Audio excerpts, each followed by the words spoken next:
Aku geram dengan jiran aku seorang ni. Dah lama aku perhati je, kuat sangat berahsia. Sampai satu hari, aku terus terjah rumah dia. Memang muka tak malu aku ni kan. Aku tengok laman rumah dia hijau cantik je. Tergeram sangat dah. Aku pelik kenapa rumput rumah aku kering layu semacam. Tapi rumah dia hijau je. Rupanya dia dah tukar pasang rumput tiruan bunny grass. Lah, aku ni dah lah jenis malas nak jaga rumput. Tak ada masa pun. Rumput tiruan bunny grass ni memang lain macam. Rumput dia nampak segar, kemas dan tak payah susah-susah jaga macam rumput biasa. Aku pun terus teruja nak cuba. Rumput tiruan bunny grass ni bukan calang-calang tau. Bukan macam rumput murah biasa tu. Kualiti rumput bunny grass lagi tip-top, tahan lasak dan paling penting nampak macam rumput asli.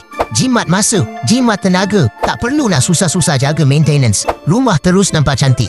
Tim bunny grass buat kerja memang kemas, cepat siap dan memang tip-top. Kalau ada apa-apa, diorang ready nak bantu sampai puas hati. Kalau korang nak laman rumah korang jadi macam jiran aku ni, jangan tunggu lama-lama. Hello je bunny grass. Diorang boleh datang survey dan bagi konsultasi percuma. Aku bukannya apa, tolong viralkan, janji korang puas hati. Mantap, jangan lupa follow bunny grass, okey? Laman rumah kemas dan bersih, terjamin selamat semua demi cantiklah rumah.